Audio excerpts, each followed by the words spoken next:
Dabur Amla presents बहस। जब केस होय मजबूत तब लोग औरी सुंदर असली आंवला डाबर आंवला। नमस्कार आदरणीय दर्शकबिन, माई टेलीविजन के प्रस्तुति कार्यक्रम आज के बहस में हम कार्यक्रम प्रस्तुत है विशाल यादव रूरल उनके साथ उपस्थित हो चुकल बानी। समसामयिक विषय पे निरंतर चर्चा माई टेलीविजन के साथ रूरल देख रहा बानी और आज के बहस में हमने जनमत पार्टी के नेता एवं पर्सा जिला के जिला अध्यक्ष ओम प्रकाश श्राफ सर के अपना स्टूडियो में उपस्थित करेले बानी सन और वहां से समसामयिक विषय में चर्चा करम सन। जनमत पार्टी पर्सा जिला में निरंतर व्यापक एगो चर्चा के विषय बने जा रहा बाटे। अनेकन काम में अनेकन कार्य में निरंतर अपन चर्चा के विषय बनिले रहल बाटे। यानी कि जनमत पार्टी बीतल समय में जितना भी पर्सा जिला के बात की है या बीरगंज के बात की है, बीतल समय लाइन के लेकर के बात की है, अरविंद के आर्थिक हत्याकांड के लेकर के बात की है, अनेकन नारायणी हॉस्पिटल के लेकर के बात की है, अनेकन समसामयिक विषय पे समसामयिक बात पे वहां लोग आवाज उठाते, ज्ञापन पत्र बुझाते। अभी तक ले यहाँ लोग की यात्रा यहाँ तक रहल बाटे पर्सा जिला में। पर्सा जिला में आने वाला दिन में जनमत पार्टी कितना के भूमिका रख सकताटे, कहा से पर्सा जिला में अन्य पार्टी के भी संगठन बहुत मजबूत देखल गई बाटे। नेपाली कांग्रेस, नेकपा एमाले, जसपा, ये तीन पार्टी के पर्सा जिला में व्यापक चर्चा रहल बाटे और ये व्यापक चर्चा के भीतर में जनमत पार्टी के भी चर्चा देखल बाटे। आगामी दिन में जनमत पार्टी जौन संगठन बना रहल बाटे, अभी निरंतर विभिन्न कार्य करके चर्चा में रह के प्रयास कर रहल बाटे। आगामी दिन में जनमत पार्टी की भूमिका कैसे रही ये विषय में रह करके आज पर्सा जिला के जिला अध्यक्ष जनमत पार्टी के ओम प्रकाश श्राफ सर के अपना स्टूडियो में उपस्थित कर ले बनी सन और समसामयिक विषय पे वहां से हमने चर्चा करम सन। और आज के कार्यक्रम आज के बहस में सबसे पहले ओम प्रकाश श्राफ सर का हम स्वागत करते हैं। स्वागत है सर आज के बहस। धन्यवाद। केने व्यस्त बानी काफी कर रहा बन लगा अभी व्यापक चर्चा जनमत पार्टी के देखल बीरगंज में अन्य अन्य आवाज रुबा लोग उठा रहा बानी। कबो सूखा घोषणा करावत लगन तो कबो लाइन के लेकर के ज्ञापन पत्र बुझावत बन लगन तो आर्थिक हत्याकांड के लेकर के भी विरोध प्रदर्शन करता नहीं लगन। अभी तक काफी काफी के सफलता रुबा लोग इनके मिला जी। बड़ा ही सांदर्भिक प्रश्न कहनी। राजनीतिक दल के मतलब ही होकेला कि जनता के सरोकार के विषय कि आम जनता कौन चीज से पीड़ित बा, आम जनता के का चाहिए, वो पुल के रूप में काम करे वाला राजनीतिक दल होला। वो भूमिका हमनी के निर्वाह कर रहा बानी। जहाँ कोनो भी दल के नजर नहीं खे, कोनो भी दल के सरोकार नहीं खे, सब दल अपने आप में मस्त बा, सत्ता के स्वाद चाखे में मस्त बा, भ्रष्टाचार करे में मस्त बा। लेकिन हमनी के जनमत पार्टी के प्रश्न लाइन बा कि जहाँ बेतिथि बा, जहाँ भ्रष्टाचार बा, जहाँ दिन दुखी बा, जहाँ केकरो नहीं खे वहाँ जनमत पार्टी बा। वह उदाहरण के तहत हमनी के दिन रात अपने के जनता के सेवा में बानी सन, हमनी के संघर्ष में बानी सन। बीरगंज से लेके काठमांडू तक हमनी के जहाँ जहाँ यहाँ जन सरकार के जौन विषय बा ओकरा के पहल करे खातिर, ओकरा के संबोधन करे खातिर सड़क से लेके हमनी के विभिन्न जौन आंदोलन संघर्ष के पहल के जौन नीति होला, कार्यक्रम होला, वो अनुसार से हमनी के आगाड़ी निरंतर बढ़ रहा बानी सन। ओम प्रकाश सर, रुआ लोग भ्रष्टाचार के विरोध में, अनियमितता के विरोध में आवाज उठा रहा बन लगन। नेपाल भर में रुआ लोग पार्टी के मूल्यांकन कैले तो खासे उतना सीट ले में सक्षम नहीं थे। एगो नेपाल के एगो छोट पार्टी के रूप में देखल सकल जाता है। जैसे और भी पार्टी, अन्य पार्टी के, नेपाली कांग्रेस के, जसपा के, एमाले के बात के लिए लोग नेपाल भर में ये लोग व्यापक चर्चा रहल बाटे। अब जहाँ तो जसपा भी नेपाल भर में चर्चा नहीं है, मधेश में वो सीमित देखल गई बाटे। लेकिन नेपाली कांग्रेस, एमाले, राष्ट्रीय स्वतंत्र पार्टी के चर्चा अभी बढ़िया देख रहा था। नया पार्टी राष्ट्रीय स्वतंत्र पार्टी के चर्चा बढ़िया देखल गई। देखिए अपने कवना एंगल से कहता नहीं, अपने के मत के आधार में भी प्राविधिक रूप से भी जनमत पार्टी अभी राष्ट्रीय पार्टी है। राष्ट्रीय पार्टी तो राष्ट्रीय पार्टी है। और दूसर बात कथी कि सिर्फ मधेश में ही ना पूरा देश में अपने देख रहा बानी अभी कि हमनी के जौन सरदे अध्यक्ष बानी डॉक्टर सीके राउत के जौन हाउस से लेके हर जगह जौन बात बा, जौन विचार बा, जौन सिद्धांत बा, जौन बौद्धिकता बा, आ जौन देश विकास निकास करे के जौन क्लियर रोड मैप सहित के विजन बा, एकर चर्चा अपने के हर जमात में बा। मतलब नेपाल के हर एक हिमाल पहाड़ तराई हर एक भूगोल में बा। तो ई कारण से जौन फर्स्टे चुनाव में अपने के राष्ट्रीय पार्टी बन चुकल पार्टी और अभी के जौन वर्तमान अवस्था में एमे जौन तरीका के लोग के आशा भरोसा जौन किस्म से पलाइल बा, उसे अपने ई पार्टी के छोटा पार्टी अपने नहीं कर सकत। एक बाद में नेपाल भर में चर्चा परिचर्चा नहीं के ई चीज भी नहीं कर सकत। कारण हमने के हाउस में अपने के प्रतिनिधि सभा में 6 गो सीट होला के बावजूद भी जब हमनी के सांसद लोग जौन बात रखेला वो अपने के 100 गो सांसद के बराबर अपने के उपस्थिति हमनी के बा कि हमनी के जन जन के हमनी के आवाज रखे के एकदम तथ्य में रह के अपन बात रखे के जन सरकार के मुद्दा के उठान करे के निरंतर काम हो रहा बा। जैसे अपने के पहले भी कहनी है कि सिर्फ मधेश में ही ना पूरा देश में अपने के जनमत पार्टी प्रति के क्रेज, जनमत पार्टी प्रति के आकर्षण, जनमत पार्टी प्रति के आशा और भरोसा अपने के पलाइल बा और लोग के लाग रहल बा कि ये एगो पार्टी है। कारण कथी कि कोनो भी राजनीतिक दल बने खातिर 3-4 गो मुख्य चीज होखेला। सबसे पहले का चीज होखेला एजेंडा, दोसर का चीज होखेला अपने के नेतृत्व, तीसर का चीज होखेला अपने के संगठन, चौथा चीज होखेला कि ओमे के जौन कार्यकर्ता बा संगठन में कैसन किस्म के व्यक्तित्व बा। तो चारों चीज के अपने के पैरामीटर में अपने चेक करे तो जनमत पार्टी अभी एकदम अग्र स्थान में बा। काहे से नेतृत्व भी हमनी के लगभग अभी के राष्ट्रीय राजनीति में के परिवेश में सबसे सशक्त, सबसे बौद्धिक और सबसे त्यागी अपने नेता के रूप में डॉक्टर सीके राउत अपने अभी के अवस्था में एगो पहचान बना चुकल बानी और बनाते जा रहल बानी। तो वो में भी कोनो दिक्कत नहीं के। दोसर का बात एजेंडा के बात बा कि आज के दिन में अपने के कोनो ऐसा राजनीतिक दल नहीं के जौन व्यथिति भ्रष्टाचार के विरुद्ध में भी काम कर सके और जौन विभेद बा जौन सीमांतकृत समुदाय के चाहे हिमाल पहाड़ तराई जहाँ भी बा तो विभेद के विरुद्ध में भी लड़ाई कर सके वैसा किस्म के एजेंडा कोनो न एजेंडा बा दोसर पार्टी लंग न नैतिकता बा। तो ई कारण से हमनी लंग एजेंडा भी बहुत सशक्त बा। और संगठन के जौन बात करता नहीं हमनी के लगभग 30 गो जिला में विस्तार हो चुकल बा। परसा जिला के संदर्भ में अपने के बात कर रहा बानी कि हमनी के लक्ष्य बा कि 3 महीना के भीतर में बहुत सारा जगह में गठन हो चुकल बा। हमनी के विंग्स भी जौन विंग्स कहल जाला हैंड्स जौन भातृ संगठन, शुभेच्छुक संगठन, अपने के पत्रकार संगठन से लेके युवा संगठन से लेके महिला से लेके चिकित्सक संघ से लेके अपने के टीचर एसोसिएशन से लेके सब हमने के परसा जिला में भी सशक्त सब विंग अपने के एक्टिवेट बा। सब अपन अपन सेक्टर में काम कर रहा बा और संगठन विस्तार में भी सारा सीनियर नेता के अनुभव और युवा लोग के जोश जागर के लेके हमने के संगठन विस्तार के क्रम में बनी।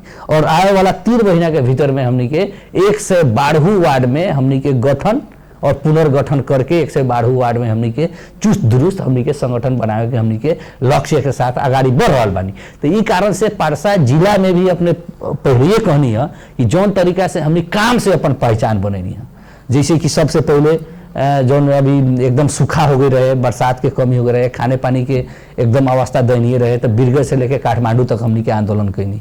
पानी की उपलब्धता ला, खाने पानी के वही तरह सिंचाई ला, लोग के खाद मल बीज बीजन खातिर लगायत के वही तरह अपने पहले भी कहनी है कि हमनी के आरती शाह के न्याय खातिर भी हमनी के युवा संगठन अपने के हफ्तों अपने के आंदोलन कर जेकर फल स्वरूप अपने के अनुसंधान जारी भइल बा।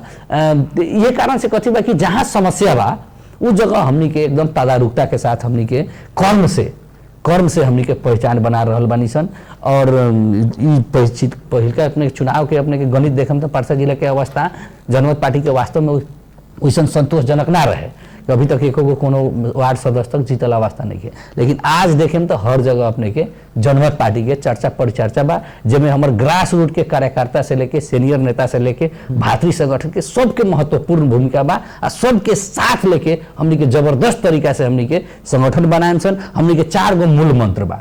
हमनी के संगठन बनौते जाएम सन, ओकरा बाद प्रशिक्षण देते जाएम सन, वही तरह प्रशिक्षण दे के जहाँ व्यथिति बा, समस्या बा, राष्ट्रीय अथवा लोकल इशू बा, वहाँ हमनी के संघर्ष और आंदोलन भी करेम सन और सारा संगठन के हमनी के समाज सेवा में परिचालन भी करेम सन। तो ये 4 मंत्र के साथ हमनी के निरंतर आगाड़ी बढ़। अध्यक्ष जी, अब जहाँ तक बात की जाए रुआ एकदम भ्रष्टाचार के विरोध में कर लगन, जितना भी अनियमितता बाटे उस सब के विरोध में रुआ लगन एकदम कार्य अपन कर रहा बाइन लगन।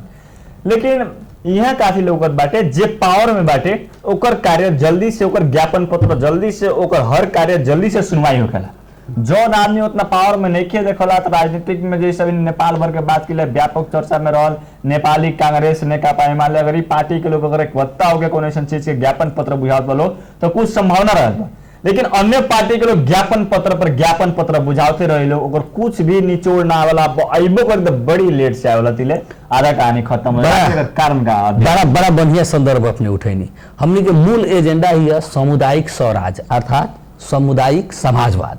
एकर अर्थ का भइल कि अपने छोटकड़ी में ई बुझी कि पर्सा जिला के दुर्गम पालिका ठोरी भइल, धोबनी भइल, लगायत के छिफर माइल भइल, एकदम जोन अपने के लास्ट में बा, दूर दराज के बा, वहाँ के भी एगो आम किसान, आम दलित एगो टूटल चप्पल और फाटल कपड़ा भी लगा के सीडीओ ऑफिस लगाए, अस्पताल लगायत कोनो भी सरकारी कार्यालय में यदि वो पर काम करावे आ रहल बा और हंसी खुशी के साथ सहज वातावरण में अपने के उस सेवा जब तक ना मिली तब तक हमनी के संघर्ष जारी बा। और उ लोग के सहज सुलभ जो कोट टाई वाला लोग बा उ लोग खानी उ लोग के भी वहाँ मान सम्मान होके के पड़ल। उ लोग खानी बड़का पार्टी के जो लोग बा जो सिफारिश में काम हो रहा बा, बिना सिफारिश के उ आम जो भूई तह के आदमी बा ओकर भी उहे अनुसार से उ सरकारी कार्यालय में ट्रीट होके के पड़ल, ओकर मान सम्मान होके के पड़ल, मान सम्मान के साथ ओकर काम करके सहज तरीका से छिटो छड़ितो तरीका से ओकरा के भेजे के पड़ल। ओइसन किस्म के हमनी के समाजवाद के परिकल्पना कैले बनी सन, ओइसन किस्म के हमनी के स्वराज हमनी के चाहत बनी सन। तो ई कारण से ई आंतरिक जोन विभेद बा एकरा के आंतरिक विभेद कही, आंतरिक सामुदायिक जोन ई विभेद बा एकर अंत्य खातिर भी हमनी के लड़ाई बा। तो ई कारण से हमनी के तो खुला रूप से हमनी के सार्वजनिक कैले बनी कि कोनो भी अस्पताल में समस्या बा, कहीं बेड नहीं खे मिलत, कहीं बिरामी लोग के अपने के खून नहीं खे मिलत, कोनो के इलाज के दिक्कत हो रहा बा, केकरो रुपया पैसा के दिक्कत हो रहा बा, हमनी के हेल्पलाइन नंबर जारी कैले बनी सन। स्वास्थ्य कर्मी हमनी के जनमत स्वास्थ्य कर्मी के सहयोग में हमनी के हेल्पलाइन नंबर जारी कैले बनी सन आ जे में लगभग सैकड़ों लोग अभी तक लाभ भी उठा चुकल बा। तो ई कारण से कथी बा कि ऐसे हमनी के जनता से जब तक हमनी के जोड़े ना तब तक हमनी के फरक पार्टी ना बनी। ई कारण से हमनी के स्वास्थ्य सेवा के सुधार के खातिर और स्वास्थ्य सेवा सहज पहुंच के खातिर हमनी के स्वास्थ्य संबंधी हेल्पलाइन नंबर सार्वजनिक कैले बानी पूरा न्यूज में बकायदा, उससे भी लाभ वो लोग उठा रहा बा। यही तरह हमनी के सारा लोग के खुला रूप से कहता नहीं कि कोनो कार्यालय में भी घूस मांगता, कोनो कार्यालय में भी अपने के काम करे में हेर चक्रियाई करता, बारंबार दौड़ा रहल बा, तो हमनी के पार्टी से संपर्क करी, हमनी के पार्टी ओकरा के बिना घूस के काम कराई। और उस घूस लेवे वाला लोग के जरूरी पड़ी तो कालो मौसम दलेला भी हमनी के पार्टी पछाड़ी ओकरा के जन करवाई हुई। ई किस्म से हमनी के पार्टी आगाड़ी बढ़ रहा बा कि आम जनता जेकर कोनो नहीं के ओकर हमनी के पार्टी एगो स्वामित्व लेके ओकर काम कराई, वो अनुसार से गति के साथ हमनी के आगाड़ी बढ़ रहा बानी। और ऐसा किस्म के आए वाला समय में हमनी वातावरण निर्माण करे के लक्ष्य के साथ आगाड़ी बढ़ रहा बानी कि कोनो भी भ्रष्ट कर्मचारी लोग यदि घूस लेता तो 10 बार सोचो कि यदि घूस लेता नहीं, भ्रष्टाचार करता नहीं तो हो सके यहाँ जनमत के लोग। बीरगंज के बात कही अध्यक्ष जी, बीरगंज के जनमत पार्टी के जिला अध्यक्ष बानी, अब घूसखोरी के जहां तक बात करनी है व्यापक चर्चा रहा आम जनता में बीरगंज के मालपुत कार्यालय के लेके जिसमें बहुत सारा अनियमितता होखेला कह के रुआ जानत बनी ना अध्यक्ष जी। तो मालपुत कार्यालय में क्या नंबर बोलो इनके मालपुत ही ना, हम पहले कहिए जितना सेवा प्रदायक सरकारी कार्यालय बा वहाँ बिना घूस के काम हो को ये चीज ला हमनी के लड़ रहा बानी। वैसन कोनो पीड़ित लोग बा जेकर जायज काम बा ओमे घूस मांगता, उ जगह हमनी के याद करो, हमनी के बिना घूस के काम कराएं। और वैसे भ्रष्ट लोग के यदि प्रमाण लेके आवता तो प्रशासन अलगे रही तो हमनी के पार्टी भी कार्रवाई करी। ये चीज ला एकदम आम जनता के हमनी के ढुक करावे के चाहता नहीं, निश्चित करावे के चाहता नहीं कि एगो जनमत पार्टी आम जनता के सहयात्री के रूप में, बेस्ट फ्रेंड के रूप में हमनी के आगाड़ी बढ़ावे के हमनी के लक्ष्य बा। आर्थिक शाह हत्याकांड के लेकर के निरंतर एक हफ्ता तक ले रुआ लोगिन बीरगंज के घंटा घर के लगे विरोध प्रदर्शन के लिए आर्थिक शाह के न्याय दे कह के जवन उनकी को मांग रहे। आर्थिक शाह के हत्याकांड के लेकर के जवन रुआ लोग निरंतरता देने लगन एक हफ्ता तक ले, अभी तक ले उ कहां तक ले छानबीन भाई इस विषय में पहले भी कह देनी कि उ सीआईबी छानबीन में लाग चुकल बा। लाग चुकला के बाद हमनी के इहे रहे मांग कि उच्च स्तरीय स्वच्छ निष्पक्ष तरीका से छानबीन होको, छानबीन में जौन सत्य तथ्य है अनुसार से दोषी के ऊपर कार्रवाई होको, पीड़ित के क्षतिपूर्ति मिलो। ये चीज हमनी के फर्स्ट लाइन रहे। और एगो बात सिर्फ आरती शाह के ना रहे, वैसे लाखों आरती शाह जौन दिन दहाड़े जौन पीड़ित हो रहल बा अपने के घर में, हमनी के घर में, हमनी के समाज में, हमनी के जिला में, हमनी के मधेश में, ई देश में, उ तमाम आरती शाह के एगो प्रतिबिंब के रूप में हमनी के ई लड़ाई एगो लड़ रहल बानी कि हमनी के महिला हिंसा अंत होको, उ एगो लड़ाई हमनी के लड़ रहल बानी। और हम सलाम नमन करे के चाहतानी हमर युवा टीम के, खास करके महानगर के जौन युवा टीम रहे उ लोग बहुत सशक्त तरीका से ई मूवमेंट के आगाड़ी बढ़ेलक, बहुत व्यवस्थित तरीका से आगाड़ी बढ़ेलक, जेकर फलस्वरूप पूरा देश विदेश में ई आंदोलन के हमनी के चर्चा भइल कि जनकपुर में आंदोलन ना भइल, आरती शाह जनकपुर के पीड़ित रही, लेकिन जनकपुर में आंदोलन ना भइल, काठमांडू में पीड़ित के कुछ परिवार लोग कैलक, लेकिन हमनी के बीरगंज में कहीं नहीं सर। तो ई कारण से एगो समाज के जोड़े वाला भी काम भइल कि जनकपुर के पीड़ित खातिर बीरगंज के लोग, बीरगंज के हमनी के जनमत पार्टी हमनी के ई चीज के आवाज उठेलक, ई बहुत बड़का बात बा। तो ई कारण से कथी बा कि एगो समाज के जोड़े वाला भी अभियान और हिंसा प्रति खास करके महिला लोग जौन दिन दहाड़े विभिन्न किस्म के हिंसा में पड़ के जौन प्रताड़ना भोग रहल बा, दुख भोग रहल बा, उ विरुद्ध के हमनी के लड़ाई रहे, हमनी के निरंतर भी आगाड़ी भी समय में हमनी के लड़े। एगो छोट व्यापारिक विश्राम के बाद फिर से रौनक के साथ।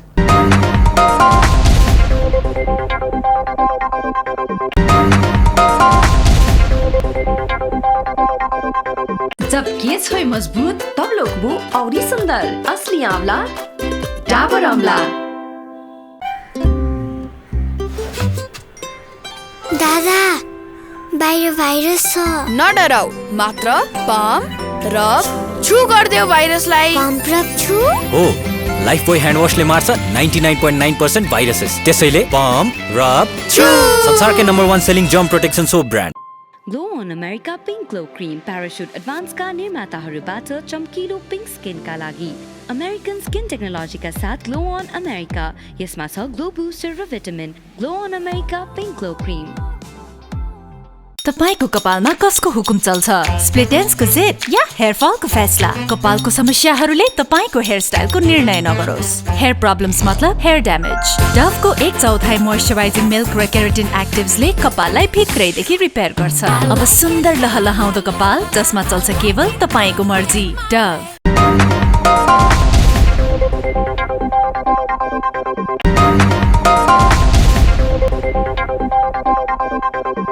आदरणीय दर्शकबिन, एगो छोटा सा व्यापारिक विश्राम के बाद फिर से रूरल उनके साथ उपस्थित हो चुकल बानी सन। समसामयिक विषय पे चर्चा रूरल उनके साथ में कर रहा बानी सन। और आज हमने के साथ में जनमत पार्टी के नेता एवं पर्सा जिला के जिला अध्यक्ष ओम प्रकाश श्राप सर बानी और यहाँ से समसामयिक विषय पर ही रहकर अपनी बात कर रहा बानी सन। जहां तक अध्यक्ष जी एक और एक व्यापक चर्चा जनमत पार्टी में देखल गई, जौन बीरगंज में रूरल उनके पार्टी के अध्यक्ष जी आए रहनी सीके राउत, डॉक्टर सीके राउत जी। अध्यक्ष जी के आवे के समय में जे 12 गो 13 गो पार्टी निरंतर बदल रहा बाटे, उ व्यक्ति लोग के भी रूरल पार्टी प्रवेश करे नहीं लगा। अन्य पार्टी लोग कहीं समानुपाती के कारण, कहीं टिकट के कारण, कहीं एबीसीडी अन्य कारण से पीड़ित व्यक्ति लोग रूरल पार्टी प्रवेश करे नहीं। 92 लाख दिन में रूरल के पार्टी भी छोड़े खातर तैयार हो कि लोग अभी तक कहले बलोच रूरल पार्टी के साथ में अब निरंतर रहन। जब तक हमने बाली सन तब तक जनमत के साथ रहन। लेकिन वो लोग के बयान बैला के दिन में जनमत पार्टी अगर टिकट ना दिलक, बयान बैला के दिन में जनमत पार्टी लोग बढ़िया तरीके से प्राथमिकता ना दिलक, जनमत पार्टी समानुपातिक से सांसद ना बनिलक, तो लोग फिर पार्टी छोड़ सकता। अध्यक्ष जी अपने बड़ा बढ़िया बात करनी कि विभिन्न पार्टी के पीड़ित लोग के अपने लोग पार्टी प्रवेश करनी, बड़ा आशा करनी कि पार्टी ही ऐसा पार्टी है जो कोनो पार्टी में पीड़ित बा, समाज में पीड़ित बा, जरा अभी तक न्याय नहीं के मिलल, अवसर नहीं के मिलल, वही पार्टी दी, ई पार्टी दी। ई कारण से लोग आइल बा। मैं सबके हार्दिक स्वागत भी बा और उ लोग के क्षमता अनुसार के जिम्मेवारी भी देवल गइल बा, लोग जिम्मेवारी निर्वाह भी कर रहल बा। लेकिन हमने के कोनो भी कार्यकर्ता के नेता के हमने ई झूठा आश्वासन देके कि अपने आई अपने के टिकट देम, अपने के समानुपातिक में डालम, ई चीज के हमने के पार्टी के प्रश्न लाइन बा कि अभी कोनो भी आश्वासन के साथ पार्टी में नहीं लेके आवे के, पार्टी के संगठन में जिम्मेवारी दियाई, ई चीज हमने के हाथ में बा। लेकिन टिकट के बात उ टाइम में हुई। तो ई कारण से कौन लोग छोड़ी कौन लोग रही, राजनीतिक धार्यता के चीज होकेला, पैशन के चीज होकेला, एजेंडा के चीज होकेला। यदि एजेंडा पर विश्वास करके लोग आये हुई तो लास्ट समय तक जरूर टिकी कह के हमने के आशा और विश्वास बा। अध्यक्ष जहाँ तक बात की पर्सा जिला में जनमत पार्टी आगे वाला स्थानीय तौर के चुनाव के बात की जनमत पार्टी कितना के स्ट्रांग बन सकता? हमने के लक्ष्य बा 14 गो पालिका बा पर्सा जिला में, 14 पालिका में झंडा गाड़े के हमने के लक्ष्य बा। 12 गो अपने के संसदीय क्षेत्र बा, 8 गो विधानसभा के अर्थात प्रदेश सभा के और अपने के 4 गो प्रतिनिधि सभा के सब में हमनी के जबरदस्त तरीका के हमनी के कैंडिडेट उठाएम सन और संगठन के आधार पर एजेंडा के आधार पर हमनी के चुनाव जीतेम सन। हमनी के राष्ट्रीय अध्यक्ष जी के जौन एगो हाइट बा उ चीज के भी आधार लेके हमनी के चुनाव जीते के हमनी के लक्ष्य के साथ अभी हमनी के काम कर रहल बानी सन। यानी कि आवे वाला दिन में पर्सा जिला का 14वीं पालिका में रोड हावी होखे जी एकदम जबरदस्त हमनी के तैयारी बा कि 14वीं पालिका में हमनी के पार्टी एकदम अस्तित्व में आई। अपने के जीत सुनिश्चित करे खातिर विभिन्न किस्म के जौन काम सब होखेला, जौन पहल सब होखेला, जौन रणनीति होखेला उ चीज अभी से हमनी के जारी बा। जनमत पार्टी कौन एजेंडा लेके जनता के बीच में जाए? जैसे अन्य पार्टी बा जसपा अपन एजेंडा लेके चला, नेपाली कांग्रेस अपन एजेंडा, एमाले अपन एजेंडा, सब कोई अपन अपन एजेंडा रख चुकल बा। एगो फिल्म में के डायलॉग रहे कि तुम्हारे पास रुपया है, पैसा है, पावर है, गुंडा है, मतलब सारा शक्ति है, लेकिन हमारे पास माँ है।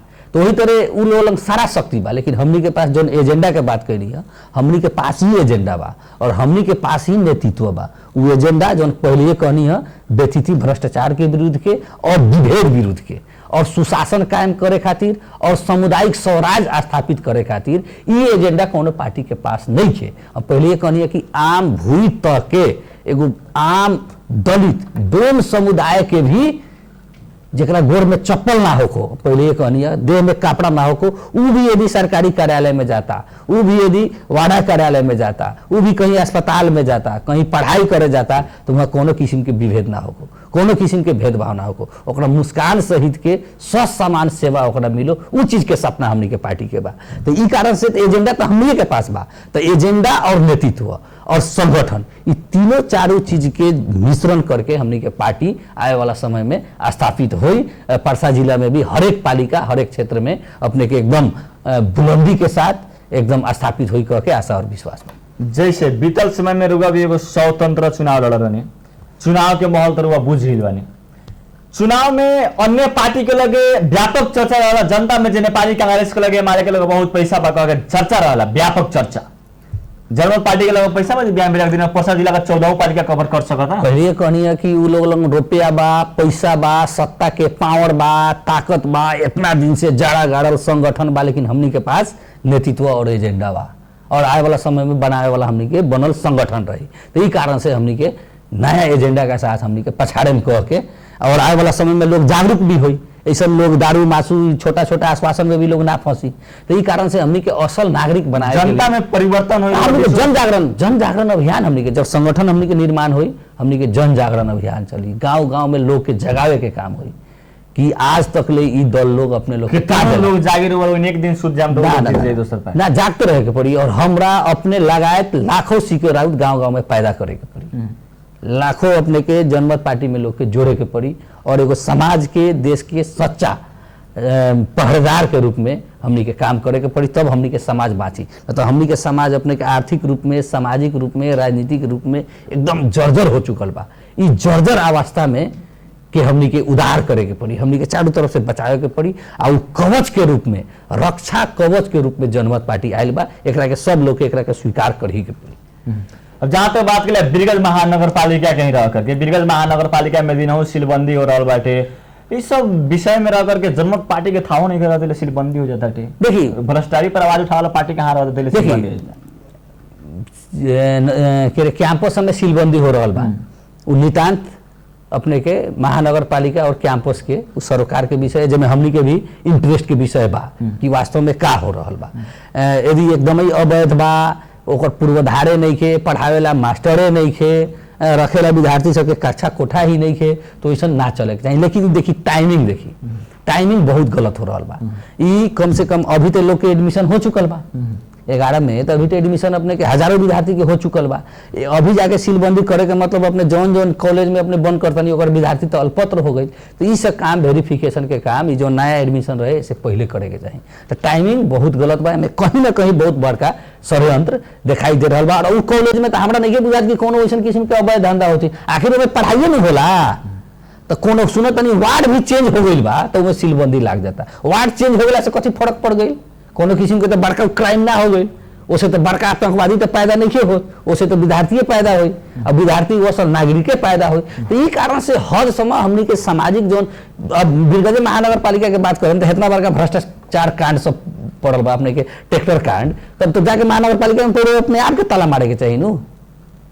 अपने आप के इतना बड़का बेथिथी कर रहा बा, हर एक चीज में कमीशन, हर एक चीज में अपने के भ्रष्टाचार, नियुक्ति अपना मन से नियुक्ति, जकरा के जब मन करे तब नियुक्ति कर दे, पूरा भर्ती केंद्र कार्यकर्ता के बना दे। हमनी के तो आज भी सवाल बा कि चुनाव के टाइम में प्रतिनिधि सभा के, प्रदेश सभा के चुनाव के टाइम में 400 आदमी के चुनाव प्रचार प्रसार में खटावे खातिर नियुक्ति भई रहे, वो काहे नियुक्ति भइला, चुनाव के बाद में काहे वो लोग के खारिज हो गई। आज भी हमनी के प्रश्न बा, ये जितना अपने के योजना परियोजना महानगर पालिका में चल रहा बा, कहीं अपने सूचना पार्टी देखनी है कि ठेकेदार कौन बा, कितना के बजट बा, कौन चीज बनाए के बा, ट्रांसपेरेंसी नाम के कोनो चीज बा महानगर पालिका में। अपने आईटी के ऑफिसर में 2 गो बा, एको गो अपने वेबसाइट में देखनी है कौन योजना में कितना पैसा डालाइल बा, नहीं है। तो एकदम मतलब कुशासन चल रहा बा महानगर पालिका में, और सिर्फ जनमत पार्टी और जनमत पार्टी के कार्यकर्ता ही आवाज उठा रहा बा। कालवे से वायरल हो रहा बा, अपने के कवाड़ी कर के नाम पर अपने के पूरा वीरगंज के बदनाम करे के काम हो रहा बा। 1-2 गो ठेकेदार के पाल पोस करेला, पूरा वीरगंज के इंडियन ट्रक आवता, बाहर के ट्रक आवता, वो में खालिए में वो में कवाड़ी कर लेवल जा रहा बा, दुख देवे वाला काम हो रहा बा। वीरगंज प्रति लोग के कैसन बनी, सोच कैसन बनी बाहर के लोग के, तो वीरगंज के तो बर्बाद करे के काम हो रहा बा ना कुछ लोग के पाले खातिर। वैसे ही अपने के हर एक सेक्टर अपने देखे तो हर एक सेक्टर में ये कुछ रंग पेंट करके अपने के भीतरी बहुत बड़का रहस्य बा। ये भ्रष्टाचार के एगो अखाड़ा के रूप में वीरगंज महानगर पालिका प्रस्तुत भइल बा। अपने देखी जब से वीरगंज महानगर पालिका के नया अपने के मेयर साहब अलन, तब से यहाँ के शिक्षा के अवस्था देखी एकदम दयनीय बा, स्वास्थ्य की अवस्था, गांव के अवस्था चल के देखी, न चलेला सड़क बा, यहाँ लोग बनल सड़क उखाड़ उखाड़ के ईटा लगावल जा रहा बा, वो ईटा में भी सुनत नहीं कमीशन बा, ऐसा किस्म के अवस्था बा। स्कूल सब उन्हें गांव ग्रामीण बेल्ट के जो अस्पताल बा महानगर पालिका के मातहत के, वहाँ पियून के घर में आज भी बिना दवाई के स्वास्थ्य संस्था चल रहा बा। पिए वाला पानी अपने के स्कूल सब में नहीं है, ग्रामीण बेल्ट के जो महानगर पालिका के स्कूल सब बा। तो ये कारण से कथी बा कि लोग के भ्रम में रख के लूटे के ना कहला कमर ओढ़ के घी पिए वाला काम हो रहा बा।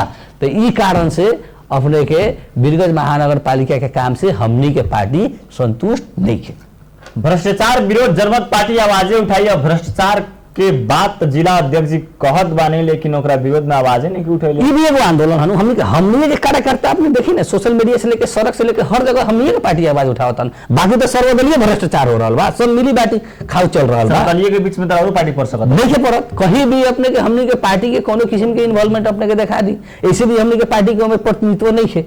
हमनी के तो सड़क से लेके हर एक मेला का दुर्वलन का पार्टी रोकवा दे कैसे मेला में अपने के ज्ञापन पत्र बुझा, मेला के नाम पर अपने उन्होंने कहता स्कूल कॉलेज बंद होता, ऑर्केस्ट्रा चालू हो जाता, ऑर्केस्ट्रा बैंड ऑर्केस्ट्रा नचा के रात्रि मेला के नाम में आतंक मचावे के, हमनी के बेटी बहन के अश्लीलता सिखावे के, वैसा काम के जनमत पार्टी बर्दाश्त करी। हमनी के सुसंस्कृत समाज, सभ्य समाज, भद्र समाज के हमनी के परिकल्पना कैले बनी, तो वो तो फिर मेला लगा तो वहाँ आंदोलन हुई, वहाँ संघर्ष हुई। हम तो ज्ञापन पत्र सब बुझेनी, हमनी के युवा लोग के एकदम हम सलाम करे के चाहता नहीं कि ये पूरा नेतृत्व लेके मेला आज तक ले बंद बा। मेला लगा के देखो, सभ्य तरीका से मेला लगाओ। आ मेला के मतलब रात्रि मेला के मतलब का होला, सिर्फ आदर्श नगर के एगो कुना जोन बाटे ग्रीन सिटी हुआ वीरगंज है। वीरगंज के मतलब तो वो रात्रि बाजार के लाभ अपने के पूरा बस पार्क एरिया के लोग उठावे के पड़ल, पूरा मुरली चौक अपने के पानी टंकी से लेके अपने के पावर हाउस चौक के लोग ओकर लाभ उठावे के पड़ल, वो सब जगह के बाजार ओपन होके पड़ल, ओकरा के कहल जाला रात्रि बाजार, ओकरा के कहल जाला। जाई आदर्श नगर के बड़का बड़का होटल सब चालू बा अपने ने पानी टंकी एरिया में, अन्य होटल में, होटल से लेके किराना दुकान जाके 9 बजे पुलिस ठक ठक ठक ठक बंद कर देवेला। ई का है? ई विभेद है कि ना है? ये आतंक है कि ना है? अहंकार है कि ना है? रात्रि बाजार खोले के बाद सारा नाइट मार्केट लगाओ। चलो इंडिया में नहीं कहीं देख ले तो हमने के सिखावता नहीं, हमने के इंडिया में पढ़ ले बनी उस जगह में रात्रि बाजार कैसे लागेला। यहाँ के रेवेन्यू 60% से ज्यादा जाला वीरगंज से, तो यदि रात्रि सुरक्षा खातिर पुलिस प्रशासन नहीं है तो पुलिस थप एडिशनल शक्ति आओ यहाँ, उसमें डिमांड हो और रात्रि बाजार 12 बजे समय ओपन खुलो। ये ट्रांसपोर्ट नगरी है, देश विदेश से लोग आवेला यहाँ, लोग के खाए के कीन मेल करे के, लोग अपन ऑफिस बंद करके आवेला, दुकान बंद करके आवेला, ओकरा कीन मेल करे के, ओकरा घूम फिर के वातावरण मिलो।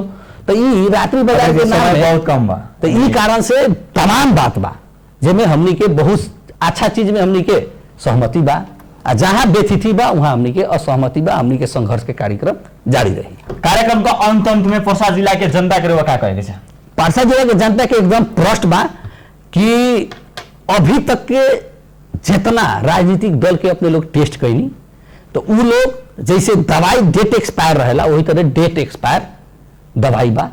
अब वर्णन करी पुरखा पुरनिया कौन पार्टी में रही आ कौन दशा आज तक भोगत रहल बानी उ चीज के मनन करी और आए वाला संतति आए वाला भविष्य जौन बाल बच्चा बा ओकर भविष्य के यदि सुरक्षित रखे के बा यही पर नेपाल में रोजगारी के अवसर देवे के बा यही पर नेपाल में बेटर शिक्षा क्वालिटी एजुकेशन के अवसर देवे के बा यही लंग आर्थिक समृद्धि करे के बा करावे के बा तो जनमत पार्टी के अपने लोग स्वीकार करी जनमत पार्टी के आगे बढ़ाई।